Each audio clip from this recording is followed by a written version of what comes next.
Okay, hello everyone. Thank you for coming to our annual meeting. Welcome. This is our second annual meeting. So we launched last year, and just trying to figure out how to use this.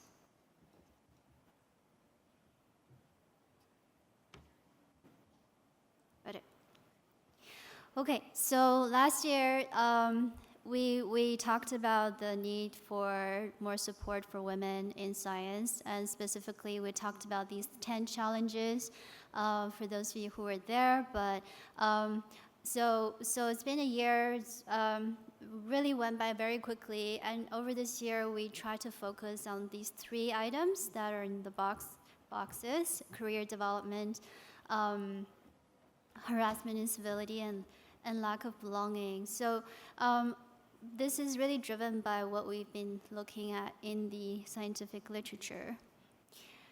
And so a review of this first year. So you can see here, this was our launch last year in Montreal. And so our team then put together a blog article in honor of International Women's Day, in which we talked about perspectives from OHBM women faculty in relation to the mandate of our special interest group. So we had international women faculty participating. And in April of this year, we put out a blog article in response to one of the 10 challenges that women faculty face in science. And this blog article summarizes the literature on the current status and potential directions that we can work towards. So this is on contract power harassment. And in June, we put on in collaboration with the student postdoc SIG, we put on an online career panel. This was again joined by our international panelists from 3 different countries, and it was hosted by the chair of the student postdoc SIG, Dr. Naomi Gagi, and myself. And so this was well attended. It was, of course, open to all trainees as well as faculty, junior faculty especially, and it was very successful. So those who were with us last year, you may remember we put out a SIG survey. We tried to get a sense of what constituted our membership and what our members were looking for from us, or general items that our members might feel like they need more support with. And so these are the data from the survey. So far, the majority of our members are actually early career faculty, followed by mid-career faculty and senior faculty. We also have a category of events. As I mentioned, for example, the career panel, we do plan to have a series of events that we will open to or will be tailored to trainees. This is, we think, this is a very important part of our mandate. So geographically, most of our members come from North America, seen in purple here, but we do, and we have secondly from Europe and Asia. So there is global coverage, but we're trying to elevate this coverage even more. Issues that our members care about. So the top issues that came out of the survey include sex and gender differences in academia and leadership, diversity and inclusivity, and managing collaborations. So ideas for developing our SIG further, as suggested by our members, include consistently holding events, which we're trying to do, involving underrepresented communities, and including postdocs as SIG members. So we are a new organization. We are willing to morph and listen to advice and suggestions. This is exactly why we sent out this survey. So as of this year, we will be opening the SIG up to postdoc members as faculty in training. I think this is a critical stage in your academic career. So strategies suggested by our members for promoting women in science include strengthening the community and networks of women scientists. This is again why we're here. Promoting women role models and reasonable standards of excellence. This is, I can't underscore how important this is. Advocating against implicit bias and for equity. So I've served my 1 year as chair, and now it's time to pass the baton. It's my honor to pass on the role of chair to Dr. Hang-Woon Lee from Korea. So she will take you through the rest of this presentation. Okay, thanks so much, Shin, for your nice introduction. And thank you so much for your wonderful work as a chair of Women Faculty SIG for the past year. And it's my great pleasure and honor to be a new incoming chair. So as Jean already set up the basis for our SIG, I will do my best to further improve in every aspect I can. Now I'm very proud to announce our leadership team here. Firstly, Ruchika Prakash succeeded Molly Bright as a secretary, and Linda Mai as a EDI officer, and Audrey Fan as a communication officer, Judy Nam Fail as a social media officer, and Jingyeon Chen, arts officer, and Naomi Gagi as a trainee liaison. Are there, if you are here, then please stand up and say hello to everyone. And also we have volunteers as a PhD student, Journey Yubang, and Leva Audrey Light. And thank you for all to serve as a leadership team together.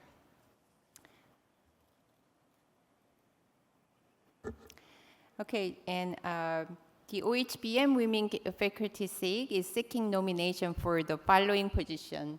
So for the next term, we need a chair-elect and secretary-elect and treasurer. You're welcome to nominate yourself, and prior experience within the SIG or any other committee are not necessary for this position. So if you just use the link here, then you can connect to the link, and so you can apply and see what are the specific roles for each position. And in response to the membership survey this year, we will offer postdocs as a faculty in training membership to the Women Faculty SIG. Please sign up on our website using your institutional email address. Also, if you go using this QR code, it connects you to the application site and further information. Members will then be sent the SIG members survey. And we welcome any inquiries to get involved with the SIG, either as a member of the SIG's executive team or as a freelance volunteer to participate in working groups. So we just finished our first Women Faculty SIG symposium just a minute ago, and it was very successful. We are, 4 engaged speakers, actually talked fantastic lectures, and there were a lot of questions and audience interactions. So thanks so much for that. And we will probably continue every year with different programs. It was very successful and exciting. Okay, so without further ado, I'd like to just send my microphone to the panelists so that they can introduce themselves and start this roundtable. Please.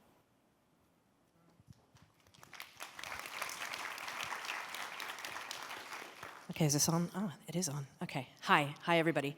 I'm introducing myself, is that right?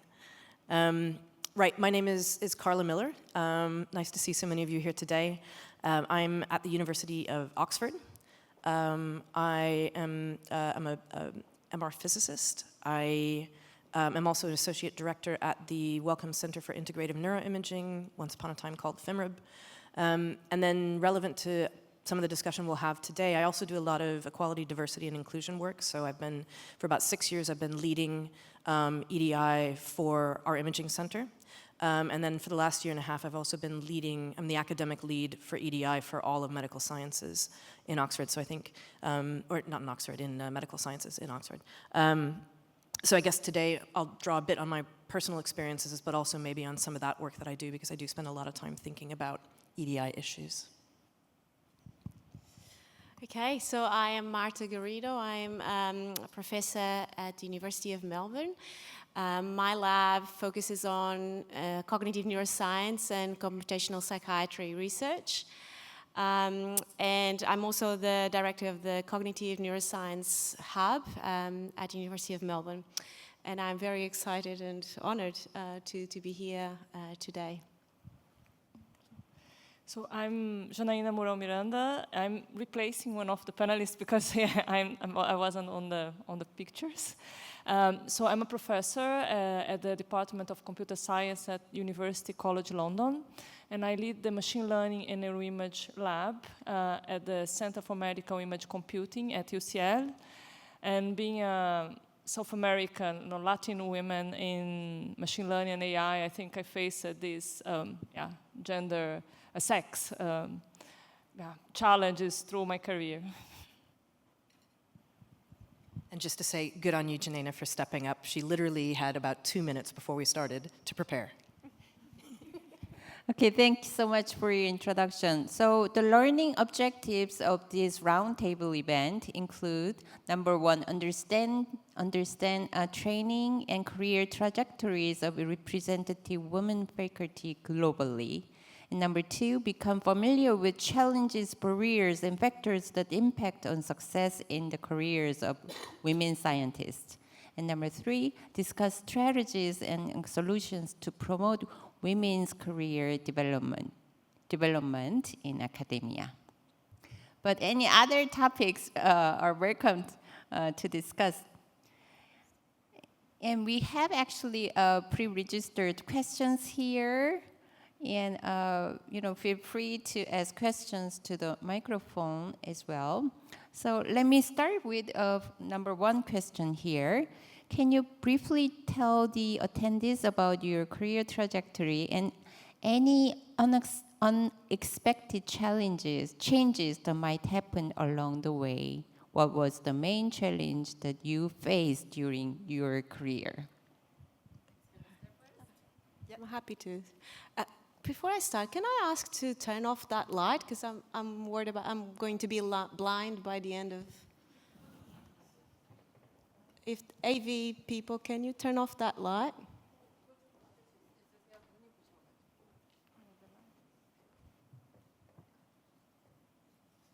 Maybe not. All right. They will work on... Oh, okay.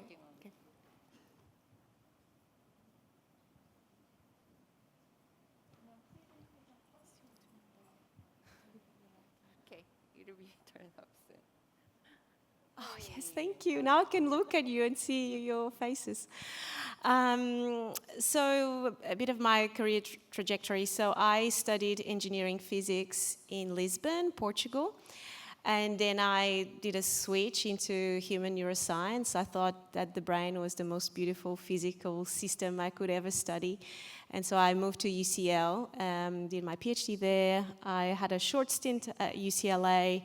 Came back to UCL, and then after 3 years, moved to Australia, first in Brisbane, where we are all going to meet again in next year, hopefully. And then I eventually moved to Melbourne, where I've been for the past 5 years. So in terms of things that have changed, so as I said, my background is engineering and physics, so it was quite male dominated. That never really bothered me too much. And then as I did my PhD, I was in a methods group, which again, I did my PhD with Carl Friston, and his group was mostly men. But yeah, again, I had the best time. I think when things felt a bit different was when I became of childbearing age, and especially when I had when I became pregnant with my first son, and I felt that that was hard. I felt that people were starting to question me. Are you going to come back to work? I had somebody. An RA who was working for me, challenging me, are you actually going to come back? And I said, yeah, I'm coming back. And then he goes, you say that, but women, they just stay at home looking after babies. And I was the boss, right? Not the other way around. So that was tricky, but also moving from being a postdoc to getting your first faculty job, I think that's probably the hardest step that you make. So, did you want me to carry on, or shall I give to other? Yeah. So the question is about our careers and challenges, yes. So I did electronic engineering as a background, and my master was in computer science, AI, and a PhD in neuroscience. So this was back in Brazil. So then after I moved to Germany and I did 2 years postdoc at Siemens. They had a computational neuroscience department in Munich. And through all this from electronic engineering and was very, very male-dominated, and while I was at CEMIC, I think all the permanent researchers working there were males, but there were some females that were postdocs, as I was. But as Matt, I think that didn't really, it wasn't, I think when we are at this early career, it's less, I found it less challenging to be, it never bothered me and had very good interactions, collaborations. And then I moved to UK for my second postdoctoral experience at King's College London, and then I got my own grant and moved to UCL to start my research group. And the senior I got, then I started to face the challenges. And the challenges I started facing was like being challenged for leadership, being challenged by PhD students, usually male PhD students, or being challenged by postdocs. It's not everyone. There is, I think, the distribution, there is a minority. I would say maybe, 20%, 10%, but that I did face. I faced challenges with recognition, like I do software development, and it was very often that I would be supervising the project, but they would invite someone working with me, a student, or, I had many times that I had to push to remember that, I was leading the project. So I did face this, and then, I have a son, so when I think in my particular case, I think the computer science department at UCL was extremely supportive, so I think I'm really grateful, because I think there are different places and can be challenging. I can say that if the department is supportive, it makes a huge difference, because I had a lot of flexibility through my maternity leave and support, so I really felt, I could take the time and to go back. So I was the head of the department, and they actually just got an award, this Swan, how is it called in, Tina Swan's Gold. So I think they really deserve that, because the department is really supportive. But I think there were many challenges, and now, I'm 51, so I'm starting to with other challenges in the career when you have all the hormonal changes that we talk so little about, and maybe we should be talking more, but I think it's also that, how the hormonal changes affect our, everything we do. But I think that's for me. Great, thanks. Yes, the menopause, my God. Actually, I think the perimenopause is worse than the menopause, and no one talks. I just want to say something here, because I thought maternity leave would be like the biggest reach on my career, and actually I think perimenopause was, reached me more than the maternity leave. Right. I'll be fairly brief. It's really quite interesting. We have 3 women up here who are all trained in engineering or physics, and we've all kind of gone over to neuroscience a bit. Which, yeah, I know exactly. It's awesome. It's just a bunch of awesomeness up here. I love it. And another thing we have in common is that we've all moved country. So one of the things, I don't have children though, so I haven't had to deal with that, and I think I haven't actually felt like I've experienced huge amounts of pushback from colleagues. It could be because I grew up with 3 older brothers, and it turned me into a bit of a tomboy. I'm good with guys, and I can be a bit bullshy when I need to, although I very much prefer not to. But another challenge, actually, that I'm kind of going through now, interestingly, is, although I don't have formal caring duties, my mother, who's back in the US, has very nasty dementia. And I have 3 brothers who live not very far from her. And if I'm completely honest, they are absolutely not pulling their weight. So I'm going back to the US every 3 months to spend time with her, and it's really hard. There we go. I've never gotten emotional on a panel before. My goodness, good job, guys.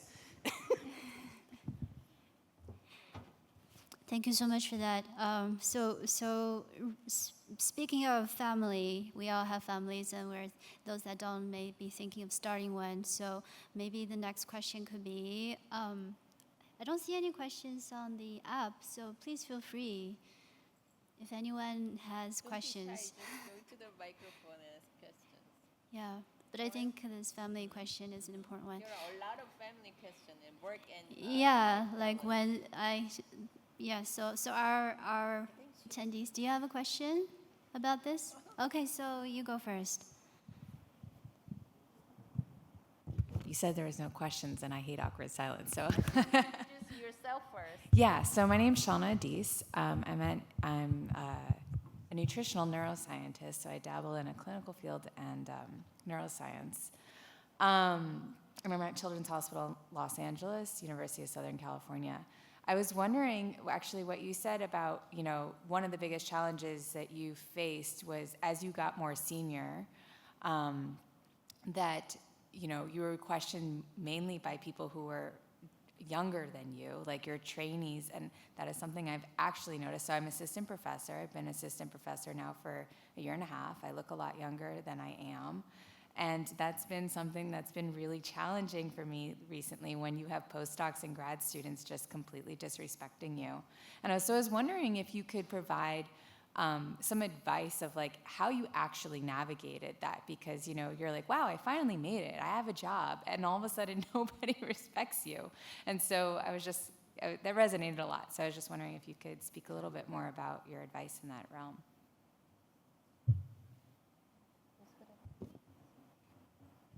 I don't think I have a recipe advice, but I just think being aware that it's a common thing, it helps a lot, because that's this implicit bias that people have. So it's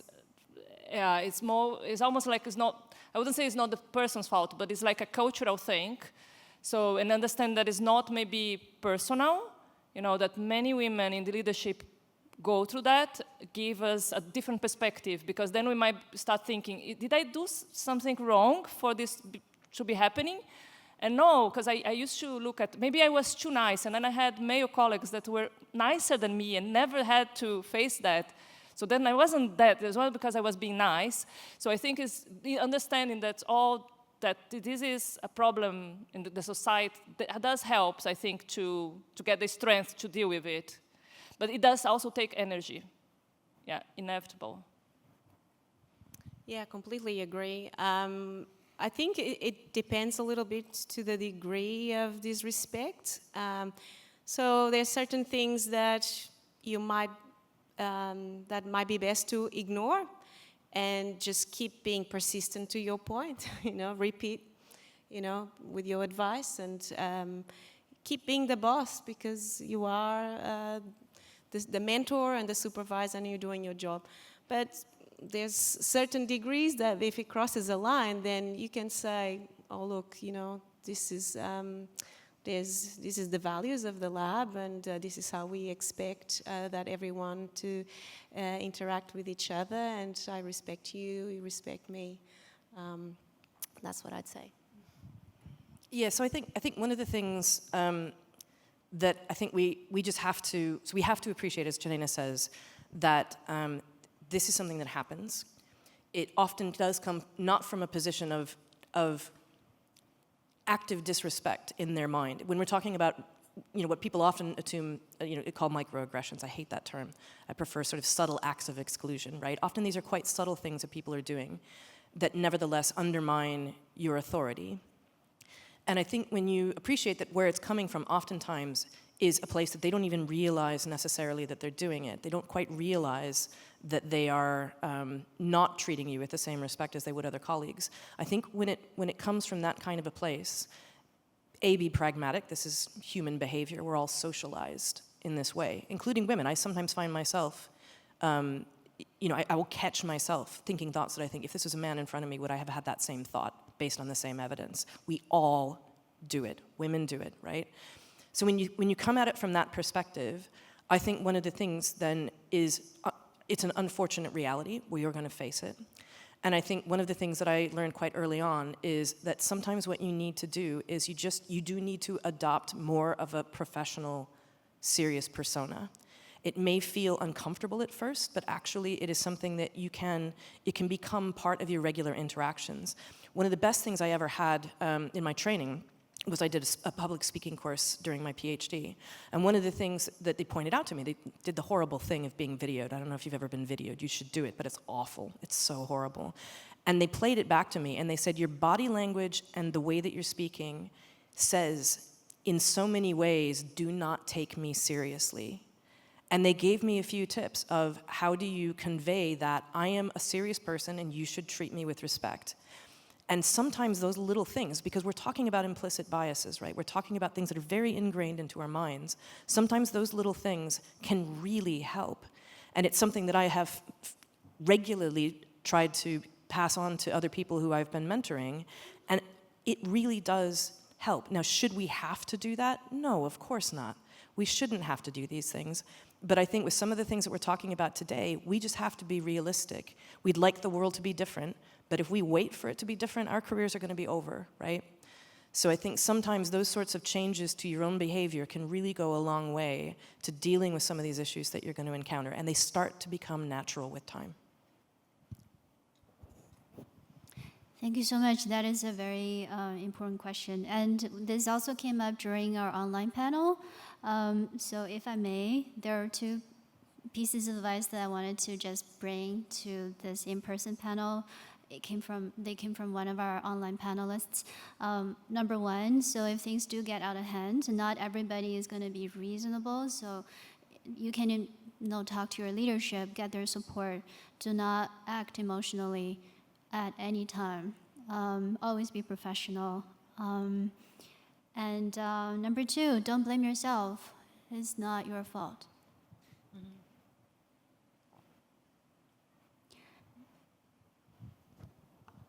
I don't know if you have a question on the app that you want to handle, or if I can just ask one. But Emily Dennis, I'm an assistant professor at the University of Utah, and I mainly focus on traumatic brain injury and concussion. So my question, either with advice or your own experiences dealing with bullying, which of course does not only happen from men, but generally more so. And I feel like I've built a strong network of people who support me, both peers and more senior people, people who know, my character, and so that, they will trust that I'm doing the right thing. And if they hear something from somebody else that maybe that's not quite true. But how else to insulate yourself from people who might try to take advantage of grant situations, or how do you protect yourself from people who are quite a bit more senior and have farther reach, and if they want to have different terms on a project, will kind of push their weight around? So this is a really really difficult one. And I think we have to just acknowledge that the answer should be that your institution has mechanisms in place to protect you, because in these kinds of situations, it's just incredibly difficult, particularly where there's a power imbalance. It's incredibly difficult for people to effectively advocate for themselves, particularly when it's in a situation that you are then going to have to continue to work with somebody. You just don't have a choice, and oftentimes that's why these things get really insidious. A few things. One thing is, with bullying, not always, but sometimes, people genuinely do not know that they're doing it. They either, maybe they've been, they were kind of trained in an environment where certain behaviors were accepted, and I think particularly where you talk about people who are, nearing retirement, the world was a very different place then. So I think it ought to be the case that there are ways to deal with it. What I would say is a few things. One is, when problems start to arise, and you can tell that it's a real problem, it's always best to try to address it as early as possible. And we all have a tendency not to want to do that because it's going to be a difficult conversation. Whoever that conversation is with, whether it's the head of your institute, if it's the person themselves, if it's an HR person, it's hard to have those conversations, but they're only going to get harder. So dealing with things early. It also means that if you deal with things early, then if it is an inadvertent behavior, things haven't gotten so bad and gone so dysfunctional that it's unfixable. One thing I would advocate for, which I think is a really powerful tool, is mediation. So we are starting to trial having a mediation service within Oxford. The crazy thing is, it's formally a part of our bullying and harassment procedures, and yet there is no mediation service at present. But we're starting to put one together. And what mediation is you have someone who is a trained mediator. Oftentimes you have two trained mediators who are given a bit of the details of the situation, and they get the two parties in the room. It sounds terribly, terribly uncomfortable. But where somebody is trained in this, they're trained in conflict resolution, they can be very, very good at getting both parties to talk through what's happening and why you've ended up where you are, what the behaviors are, and getting people to recognize how to push things forward. So if your university or your institution doesn't have procedures that you have confidence in, you can always propose to get a mediator in. Your universities may have mediators that you can just go to with these things, but what we are starting to do is our departments will pay for it. And the thing is, yes, they have to pay out some money, but if you can convince them that that amount of money they're going to have to pay to get a mediator in, which isn't going to be super cheap, it's going to be, might be $1,000 or something like that, is a heck of a lot cheaper than trying to fix a project that has gone very badly wrong because the core collaborators can't work together. So I would advocate for mediation.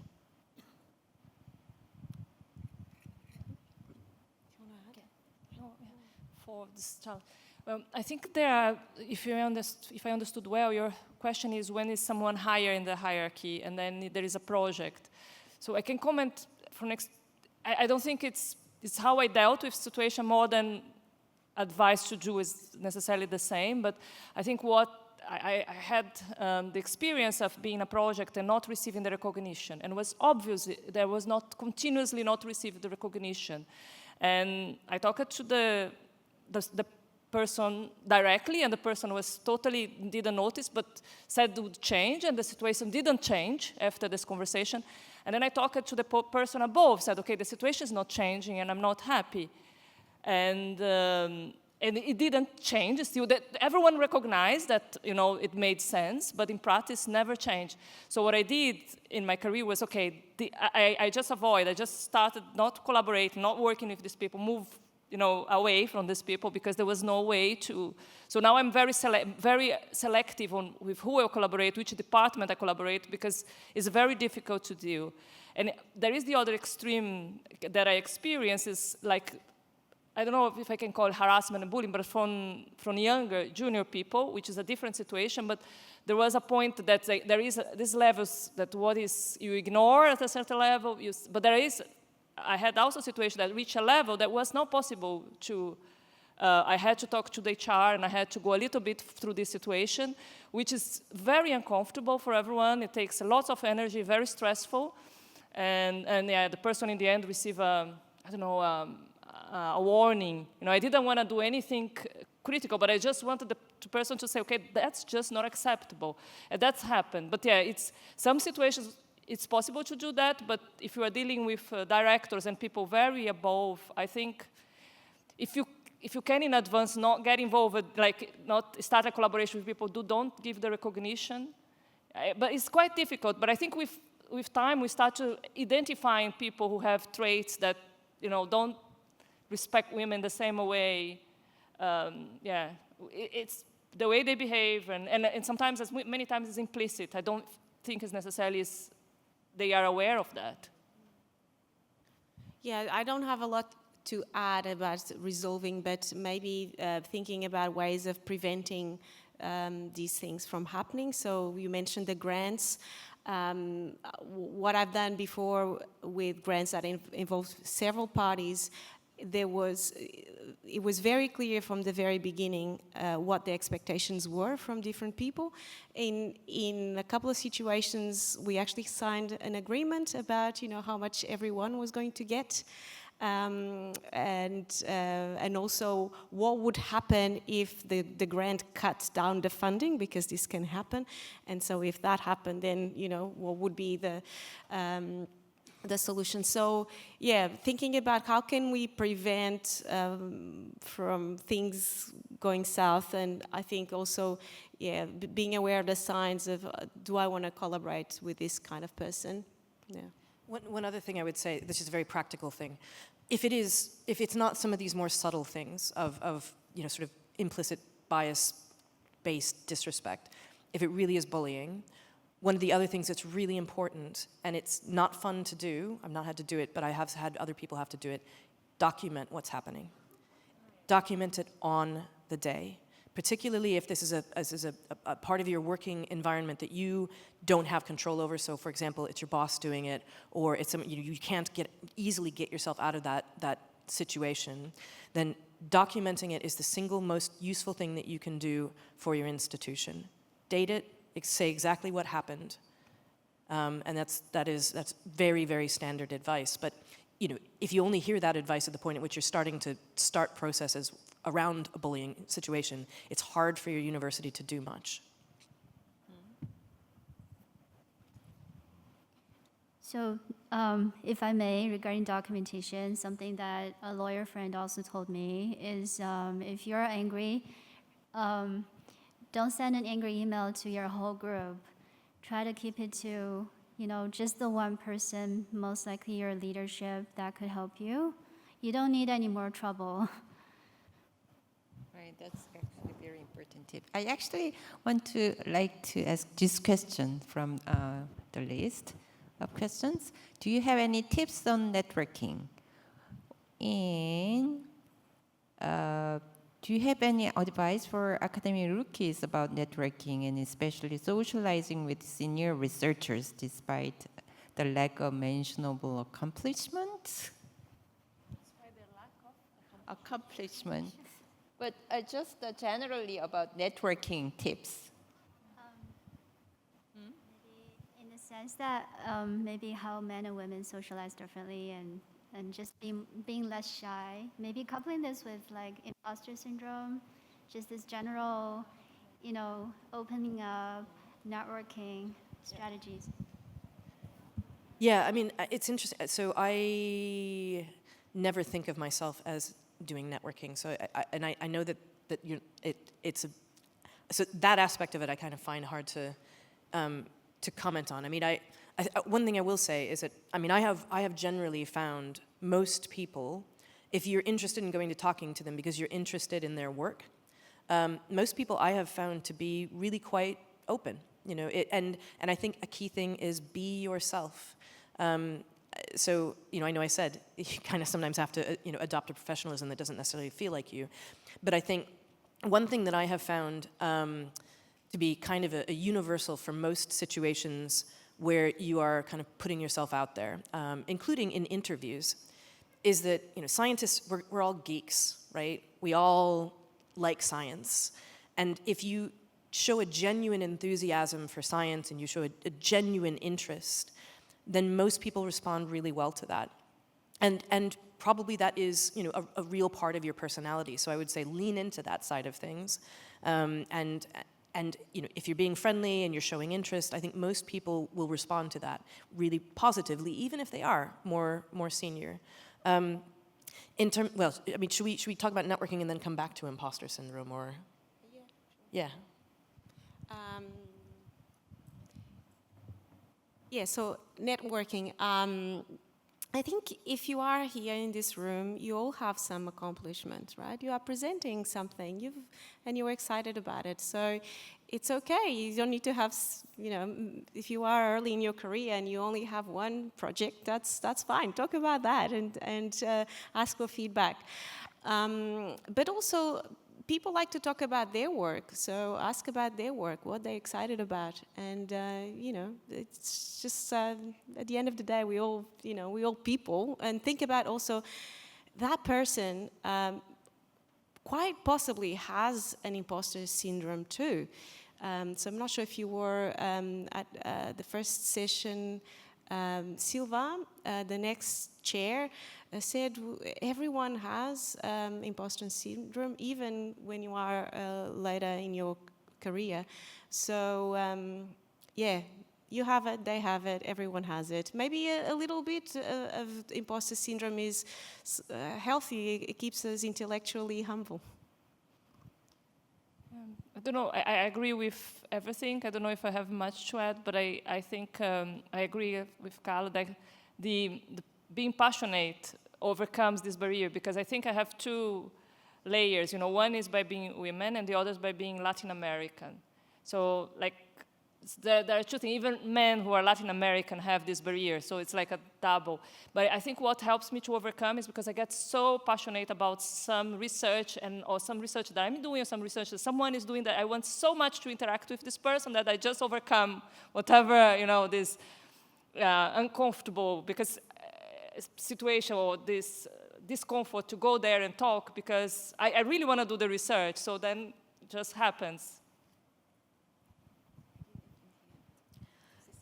In terms of, one thing I would say in terms of networking is if you know you're going to a place where somebody you really want to talk to is going to be there, just have a question in mind, right? Just think ahead of time about what's the question you're going to ask. I read that paper of yours, I thought it was really brilliant, but I didn't understand X, right? And anybody, no matter what level of seniority, will open up to that question, right? And I know it can be, it doesn't have to be that. It could be, you know, it can be sometimes intimidating to, you know, to ask a question to somebody, I know. Although, you know, again, you'll be amazed at how often things that are, you think of it might be a stupid question, really are not. But it could just be, you know, tell me where you think that work is going to go next, or whatever it might be. But if you have something ready to go, then it just sort of gives you that opening first thing to say, and that can really help. Did you want to talk more about imposter syndrome, or? Do you have more to say? Yeah, I've got loads to say. I think we all have loads to say. All of you have loads to say. I completely agree. It never goes away. It never goes away. I have imposter syndrome. I am the least successful scientist in my household, right? And sometimes I think that way. So I'm married to Steve Smith. He's the guy who wrote the FSL package, right? It can be a bit intimidating, if I'm completely honest. But you learn how to deal with it, right? You learn to get better at handling your own imposter syndrome. And a lot of that is catching yourself when you're doing it and thinking, hang on, this is just that thing again. And I know it's not true, but when you're in a low moment, it kicks in. And so you just get good at seeing it. And you know, some people call it, you know, internal gaslighting, right? You're just gaslighting yourself. And I think that's a really accurate way of describing it. So I think, unfortunately, you're not going to get rid of it, but you can get good at handling it. Does Steve have an imposter syndrome? What? Oh, dear. Not too much. But I know a few people who I would say really don't seem to have it. But I think what he does have, though, that counters that is I think he has quite a good self-calibration about what he is and isn't good at. And he's very good at taking criticism. So I think that helps, but I think you need that if you don't have a healthy dose of imposter syndrome. He's got a bit. Maybe that's what you think. He doesn't have it. Maybe that's what you think. So we are almost out of time. So I think, in the interest of time, I'm really regretful that there are so many other questions that we could have asked. But yeah, so this could go on until tomorrow morning. So if you're available, I invite you to consider joining our mailing list. Go check out our website, and then stay tuned for our future events. I think you help yourself, you help each other, help to spread the word. So let's thank all of our panelists for their participation. We could not do anything without people volunteering their time. So thank you so much. Thank you.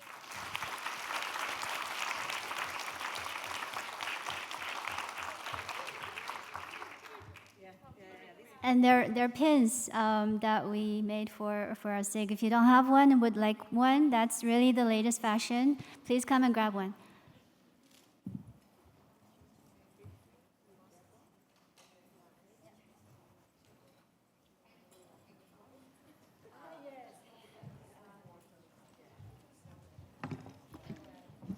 Okay, maybe. I just want to say thank you. Thank you, everybody.